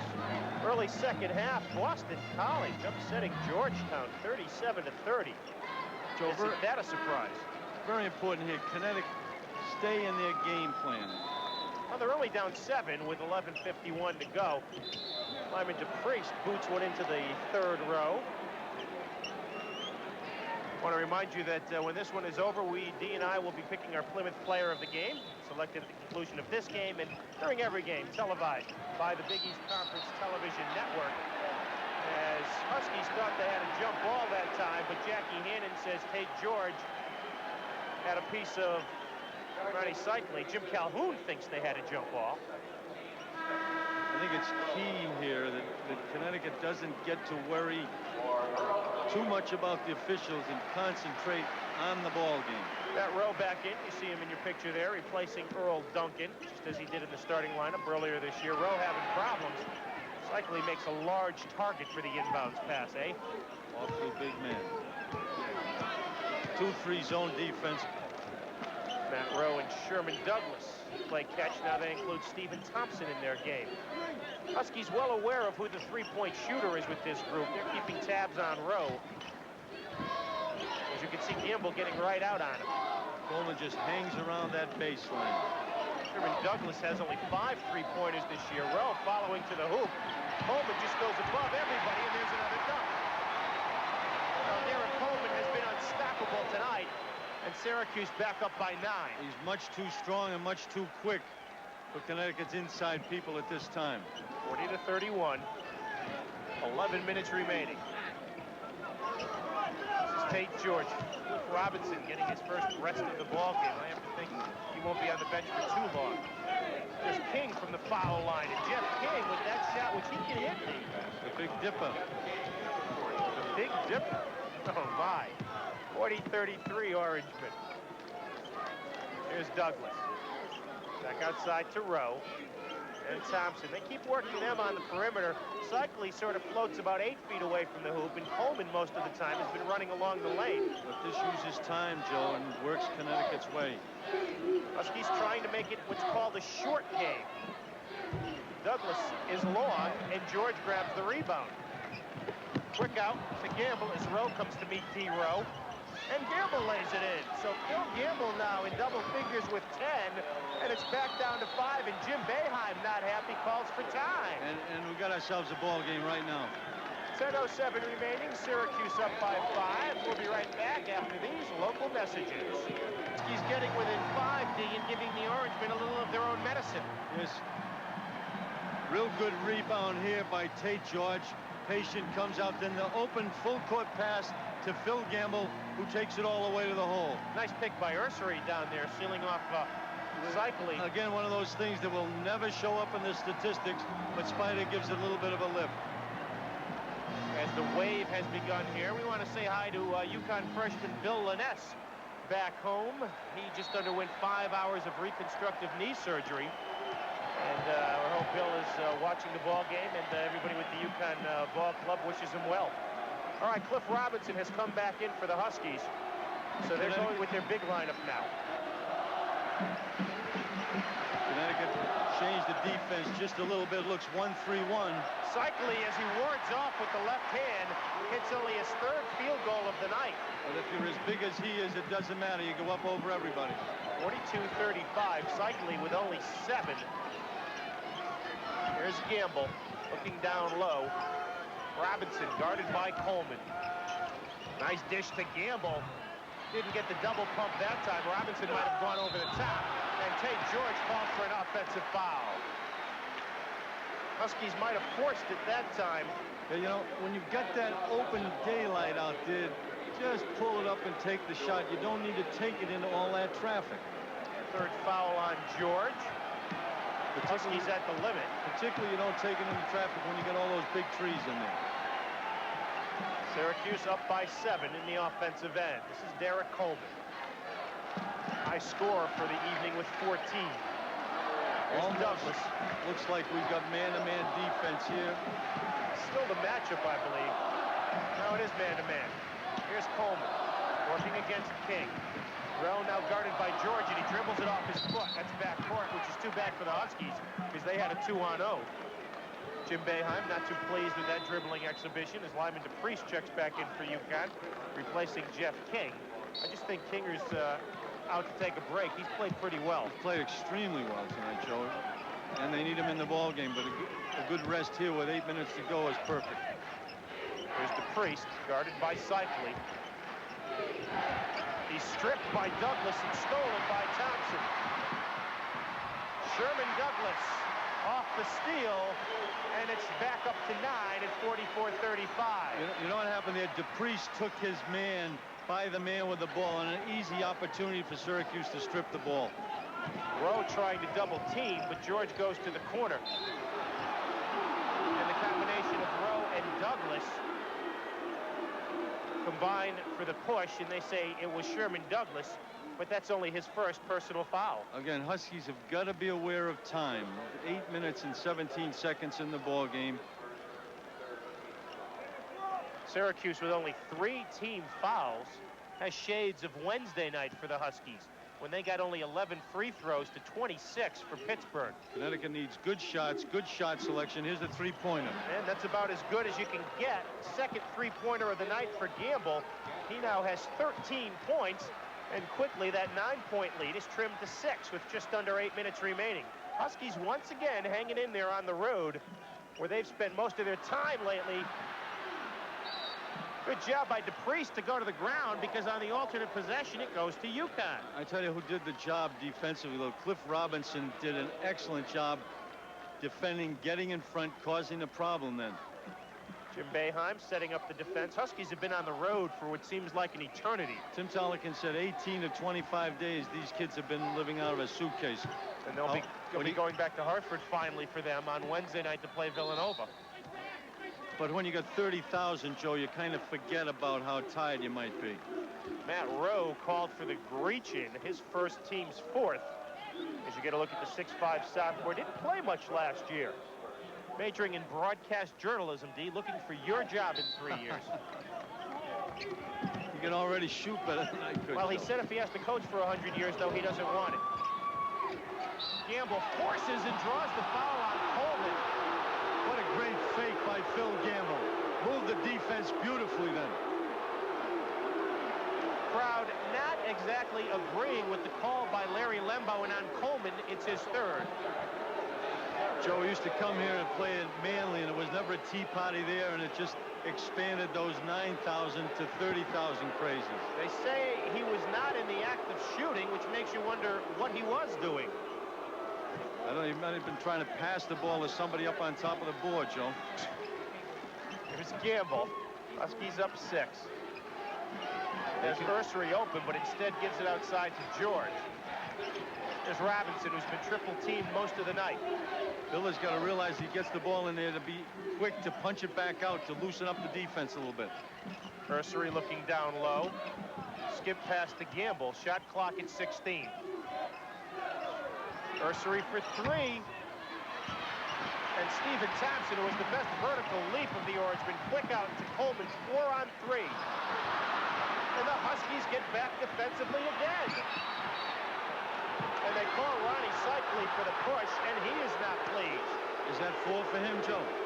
That is 4 on Ronnie Cycli, and quickly Derek Brower gets off the bench. They remember last year Cycli had the off night against UConn here, but that was just after he learned that his uncle had been kidnapped in Beirut. Yes. Tonight he got hit in the face before the game. Huskies down by 6 with 6:44 remaining. Hanging in there once again. Patience, sharing the ball. Good shot selection, very key here. Jeff King back for UConn, and Lyman DePriest is fouled by Stephen Thompson. And now the fouls are catching up with Syracuse. That's their 6th as a team. So from here on out, they'll be shooting 1-and-1. Jackie Hannon, no, that's their 7th. All right, so we will be shooting 1-and-1. Lyman DePriest, who has been shut out thus far. Not the best foul shooter in America, but a fine, fine athlete and a clutch performer. 12 of 25 from the line. DePriest has already drawn a couple goose eggs on the season. Misses, but King grabs the rebound. Stole it away from Matt Rowe. Don't expect Jeff King to win too many muscle tussles deep. Well, okay, that rest on the bench just for a little bit helped him tremendously. Here's George, fouled on the outside, so he'll go to the line. Sherman Douglas called for his 2nd foul. What Connecticut is going to be very careful of, whenever Tate George attacks the basket, they've got to come back on the other side to set up defensively. Otherwise, Syracuse will get the missed shot or following the basket and take their fast break opportunity. So with George's penetration, they've got to get back quickly. George is 75% free throw shooter. He's been money in the bank in clutch situations for the Huskies. 8 in a row against Providence, 6 in a row against Pepperdine. He's averaging almost 3 points better in Big East play than he is overall. And the Huskies are within 4. Scoreboard has it 44-42, but I don't think that's right. Defense very active. 2-3 zone, pack it in. Now they get it back to 44-40. Thought they gave him 3 points for a free throw. They'll stay in touch with Rowe here, but they'll sag Douglas a little bit. Douglas forces it in, and Dupree steals. Restolen by Brower. Lyman DePriest might have been better off just to take his time there, but that's freshman exuberance. Huskies, though, hitting the floor after the loose ball. Once again. Love to see the big guys get on the deck. Once again playing Syracuse here at the Carrier Dome. They've had a history of placing close games here. Matt Rowe can't get it to go, and Robinson tips it, but Thompson steals. Douglas with the step, fouled from behind by Tate George. Huskies had their opportunities there, and on Tate, that is his fourth. As you see Ron Cycli coming back in for Derek Brower. Foul difficulty for the Huskies. George has 4 and DePriest has 4, while Cycli has 4 and Coleman 3 for Syracuse. Here's Sherman Douglas, 1 of 2 from the line tonight. Down 4, Joe. There's no way, as much as Jim Calhoun would like to see Tate rest and keep him in the ball game, he's got to leave him in the ball game. There's no way that he can get him out right here. Misses them both, but Coleman off the glass. Derek Coleman now with 16. That's just too much muscle. Went right over top of Jeff King. 46-40. Each offensive possession is critical as Gamble way off, and the Orangemen running 3-on-1. Douglas takes it to the hole. Sherman Douglas now with 9, and it's 48-40. What hurt right there is Phil Gamble taking the open shot, had the shot, but really would like to sit on a little bit. This crowd of somewhere around 30,000 urging the Huskies on, and King answers for UConn to temporarily quiet the mass. King now in double figures with 10, and it's 48-42 with 4:44 remaining. Jim Calhoun has changed the defense right here. He's got a 1-2-2 matchup with Lyman DePriest on point. Now he goes right through. King strips it away, and Robinson picks it off the ground. DePriest went through that time with Douglas. Confusion hurt Syracuse. Nice pass to DePriest. Went right hand that time, and Coleman grabbed. Douglas looking to run 3-on-2. Gets the board away from Tate George. Sherman Douglas averaging only 2 rebounds a ball game as we have 4 minutes remaining. Good sign by Douglas there in that he followed the shot in. He knew he had teammates back and didn't have to stay back to watch the fast break, which has been non-existent for UConn tonight anyways. 48-42, D. This may be one of the lower scoring Big East games since the shot clock went into effect. Well, it's played Connecticut's way. They've done a terrific job keeping the score down, keeping it within reach. Douglas just sort of threw it up trying to draw the foul. Here's King. Nice dish to Robinson. And he gets it. Cliff Robinson in double figures with 10, and it's back down to 4. Real great ball movement that time by Connecticut. Excellent ball movement. 48-44 Syracuse, and Jim Boeheim again wants to talk it over. 3:21 remaining. Huskies down by 4, and we'll be right back after these messages. 3:21 remaining. UConn trailing Syracuse 48-44 as we check how many timeouts are remaining. Syracuse has 2. UConn has 3. And once again, D, the Huskies proving to this league that they may be as tough as anybody on the road. They have hung in with the Syracuse Orangemen, and that young man can't be too happy that his favorite team is up only 4. Unless, of course, he's a UConn fan wearing orange. I think, Joe, what Connecticut has done in their recent stretch of games, and now here playing against the team ranked preseason #1 in the country, is to prove how much they belong and to build tremendous confidence for their ball club. Spider Ursery in for the Huskies, replacing replacing Lyman DePriest. They've got a 2-3 zone with Connecticut here. They've got to stay in touch with Matt Rowe. Duncan back in for the Orangemen, number 14 at the top of the key, replacing Sherman Douglas. Wonder if he's getting a rest or Jim Boeheim just isn't happy with his recent decisions. Here's Duncan, better outside shooter than Douglas. Shot clock to 18. Huskies staying in their zone. Duncan had a notion, but the Huskies closed in. Shot clock at 10. Syracuse with very good shooters on the perimeter. Here's Rowe. He's open. 4 seconds. Gets it off and hits. Phil Gamble ran by him, and Matt Rowe stepped in, and it's 50-44 with 2:35 remaining. Got the 2 instead of the 3, but if St. George could have stayed on his feet, he might have been able to check him. Ursery in the front court. Robinson and Coleman battling each other down low. Here's Cliff. Gets the step and cycle. He rejects it. The big run. That is block number 1. Cliff is... As we get a look at Robinson working down low. Wants the ball. Little baseline move, turn. If Big Cliff is basically a forward, not used to playing with his back to the hoop. If he had that little bitty hook shot there, got a chance to get it off against Cycli. Back live with the shot clock at 37. Just under 30,000 here. 29,898 paid attendance. 2 minutes remaining, and the Huskies need a good shot in this possession. Of course, they also need a shot fairly soon. Here's Gamble for 3. Got it! Phil Gamble's third three-pointer of the ball game, and it's a 3-point game with 1:45 remaining. And exactly what you're looking for then. Move, good ball moving, and Phil Gamble hits the big J. Here's Rowe. Off to Duncan. Huskies playing the matchup zone. I would think, D, that they're going to have to maybe step up the defensive tempo here pretty soon, but the matchups aren't good ones for UConn, especially inside. Well, and Cycli and Coleman are too tough inside to extend it. Cycli misses, and Ursery grabs the rebound. 1:15 remaining. Do you go for 3 here? You go for 3 if it's a good one, but Jim Calhoun wants a timeout to talk this over with his ball club. 1:12 remaining as the UConn coaches huddle it up. UConn trailing Syracuse by 3. We'll be right back after these messages. Brozier and D. Rowe, along with 30,000 of our close friends here at the Carrier Dome, where Syracuse leads UConn 50-47, and that 8-0 unbeaten record at home is in some danger here.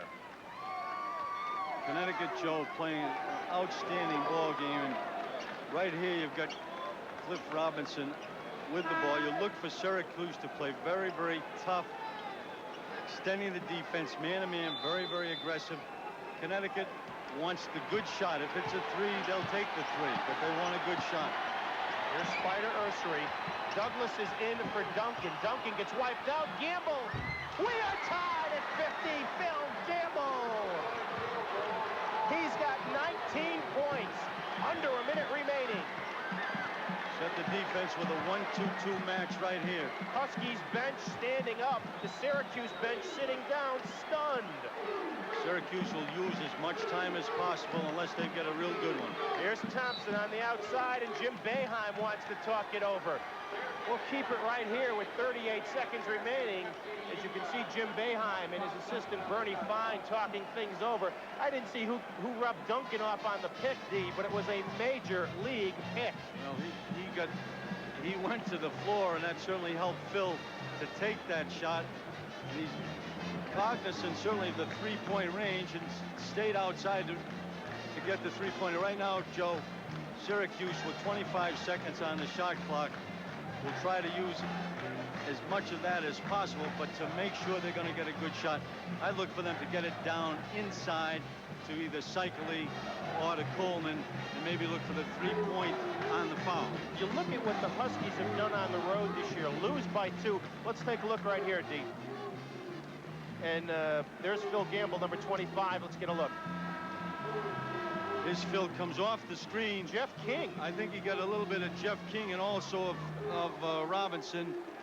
Let's go with as big a shot as he could possibly make. And there you see Jim Calhoun, rather excited by what he saw. And he certainly can be excited about his ball club. Did you teach him that? Not a bit. And we get another Syracuse timeout, and that is it. Well, in timeouts for the Orangemen. He was trying to take a look at the defense that Connecticut was going to play. what Jim Calhoun might do on the other end. He'd show one defense, play another. I was trying to make a point before we got into the replay. You look at what UConn has done on the road in the Big East this year. We know how tough it is to win on the road. 2-point buzzer-beating loss at Villanova.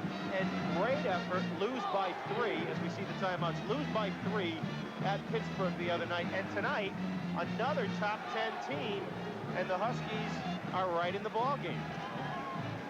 Frankly, coming in here, Joe, thinking about the Villanova game, thinking about the tough week that Syracuse had here, coming into the Dome with 30,000 plus, and Syracuse, the kind of a team that if they get it going, they can blow anybody in the country out of here. Connecticut has had a control game, a discipline game. Key to me has been the defense.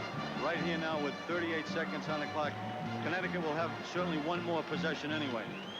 Huskies come out with Robinson, Ursery, King, George, and Gamble. Rowe, Cycli, Thompson, Duncan, and Coleman. Here we go. Shot clock 13 seconds lower than the game clock. And it looks like 1-2-2 with Spider Ursery on the point. Here's Douglas. Huskies in the matchup. Matt Rowe. Shot clock down to 12. This is Thompson. George on him. Off to Duncan, or Douglas. George almost steals it. The force, no good. Rebound, Gamble. With 13 seconds remaining. Jim Calhoun wants a timeout with 9 seconds to go. Huskies with a great defensive set that time, D. Well, it looked like a 1-2-2 matchup. Then when Douglas went through, Spider Ursery started to trade him off. But instead, when nobody picked him up, he went down to the baseline to pick up Douglas. Then they got a little bit of a double team with Douglas and Spider Ursery. Douglas comes up with a shot that doesn't go, and a great rebound. Timeout for Connecticut. Look for them here to go for the last one. 9 seconds remaining as we look into the Syracuse huddle. And the Husky cheerleaders who have made the trek up from Stores. Obviously, I would think you look for Gamble here, but also a guy you might have to watch out for is Jeff King, because he can be effective at the foul line. Well, you almost got to take what shows depending on what the defense does, Joe. You don't want to force. You want your key guys. I would say it's going to be Gamble. You may look down inside for Robinson if it's there. Look for Syracuse, however, to play tough defensively. This crowd of almost 30,000 urging the Orange men's defense on. 9 seconds remaining. They get it in to George. Syracuse in a zone. He's fouled. Robinson is fouled on the way up by 2 seconds remaining. With 2 seconds remaining, Robinson worked himself open underneath. Syracuse is out of timeouts. Connecticut put the ball in play with a line. Syracuse didn't come out to defend against that. Then Cliff Robinson down inside, and Tate George hit him with a very fine pass. And they got really what Syracuse let them have. And they're calling it an intentional foul. They say that it's an intentional foul. This may put more pressure on Cliff Robinson to stand up there by himself. Jim Boeheim doesn't believe it. So on the intentional foul, Robinson will get 2. Misses the first. Very, very tough to shoot foul shots into this crowd with nobody on the lane like a normal situation. You can hardly hear yourself think. And the Huskies lead by 1, and they get the ball with 2 seconds remaining. Connecticut now wants to get the good inbounds pass. Robinson will inbound. The lob to King. It's over! The University of Connecticut Huskies have upset the nation's 9th-ranked team in a mob scene at the line. The UConn Huskies have won it. Definitely their Big East victory ever as they beat the Orangemen 51-50 on the free throw by Cliff Robinson. Tremendous courage by Cliff Robinson in making that second shot. 30,000 people screaming at him. Stands up there, makes the biggest shot of his life. Huskies in certainly as great a win as they could ever possibly have. UConn trailed this one 8-0 at the start. They trailed by 9 on several occasions in the second half, but they did not quit. They have ended Syracuse's 10-game winning streak here at the Carrier Dome. Syracuse has now lost only 21 times at the Carrier Dome in 132 games. 51-50, the Huskies win, and it will be a very quick bus ride back to Storrs tonight. UConn wins this one 51-50. We will be back with the recap after these messages. Over 29,000 fans leaving this Carrier Dome stunned as the UConn Huskies have upset the Syracuse Orangemen 51-50. D, they had several opportunities in this ball game where they could have fallen apart. They fell down by 8 to start the ball game. They fell down by 9 on several occasions in the second half. Yet, as we've seen from this team throughout the season, it's not a team that gives up. Joe, they play with poise. They play with maturity. They played together. I think the key to this game is the defense and the outstanding board work and also the tremendous job done by Tate George in controlling his team offensively and not getting caught up in the game with Douglas. I think that was very, very key in the win. Let's take a look at the final seconds of the ball game here, as we're going to see Robinson, and this was called the intentional foul here. D, take it away. Here's the great pass in to Cliff, had the good lane, gets up, goes hard to the basket, and Robinson went hard to the basket all night, gets fouled, and the key call here by Larry Lembo was a 2-shot intentional foul, which gave Cliff Robinson 2 possibilities and the Huskies the ball out of bounds underneath the basket. And now let's watch Robinson go to the foul line and the reaction afterwards by Jim Calhoun. Here's Jim Calhoun, hands in pockets, absolutely total elation. As great a victory as anybody could possibly have, beating a team, as I said before, ranked preseason #1 in the nation. And a team that had not lost here in their last 10 games. The last team to beat Syracuse here was the Georgetown Hoyas. As UConn comes away 51-50, their 3rd win here at the Carrier Dome.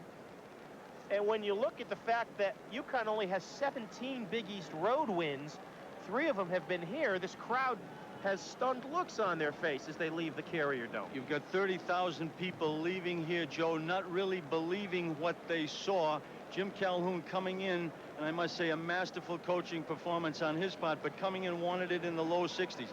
This is a Syracuse team that has averaged 95 points a ball game, held to 50 points.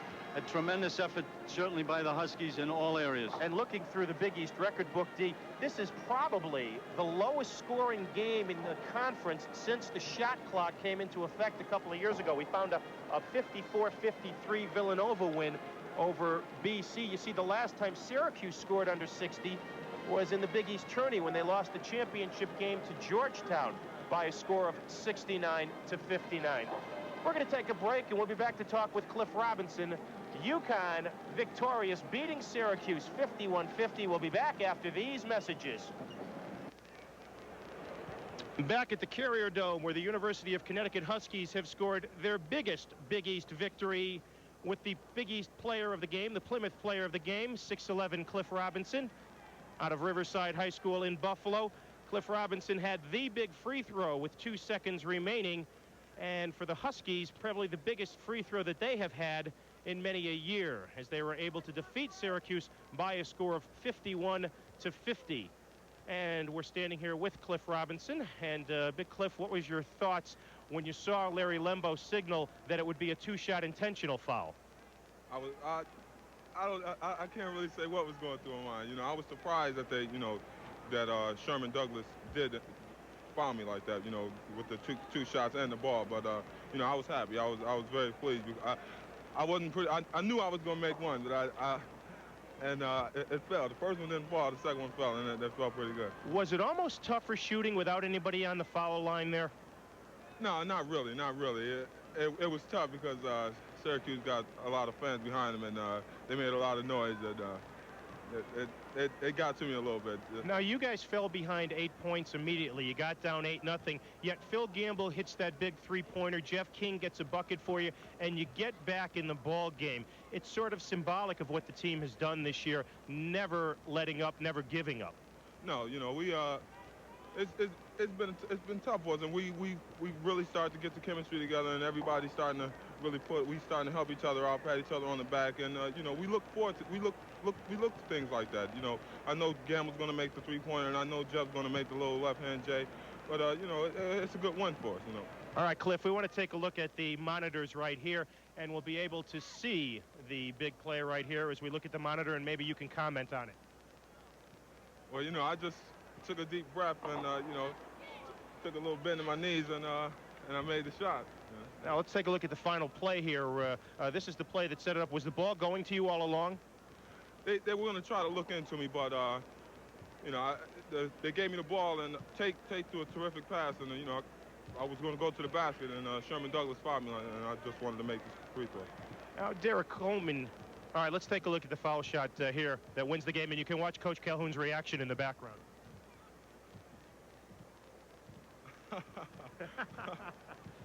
It's a good win. I'm very happy. Very happy. Early in the game, Derek Coleman was able to block a few of your shots, yet you never gave up as far as going to the hole. Did you do anything different after those first couple of shots came back at you? No, not really. I just, you know, I jumped a little higher, and you know, I just wanted to keep taking it at him. You know, it's terrific athletes in the Big East, and I just wanted to keep taking it at him. You know, I'm kind of upset because I didn't get the calls that they got. You know, they were following me a lot down there, and I didn't get the calls. But you know, we won the game, and I can't really complain too much more. Before the week began, you made a comment. Jerome Lane had said at the Big East Media Day, well, who's Cliff Robinson? You said, we'll show him who Cliff Robinson is. We'll show him who the University of Connecticut is. You came close against Pitt on Wednesday night. Tonight you showed the victory. You think the Big East realizes now who the University of Connecticut is? I hope they do, because you know, we're making strides to be one of the top teams in the Big East. You know, we're trying to be contenders, and you know, it's going to take hard work, and that's what we're doing. Cliff, thanks a lot. Congratulations. Good ball game. Enjoy the victory. So the University of Connecticut has come up with a big win. They have defeated the Syracuse Orangemen. So UConn moving up to 2-3 in the Big East, just a half game behind Syracuse, and overall 9-4 as the UConn Huskies defeat the Syracuse Orangemen by the score of 51-50 before almost 30,000 here at the Carrier Dome. Along with D. Rowe, this is Joe D'Ambrosio. Again, the final score is UConn 51, Syracuse 50. This has been a Big East Conference Television Network production.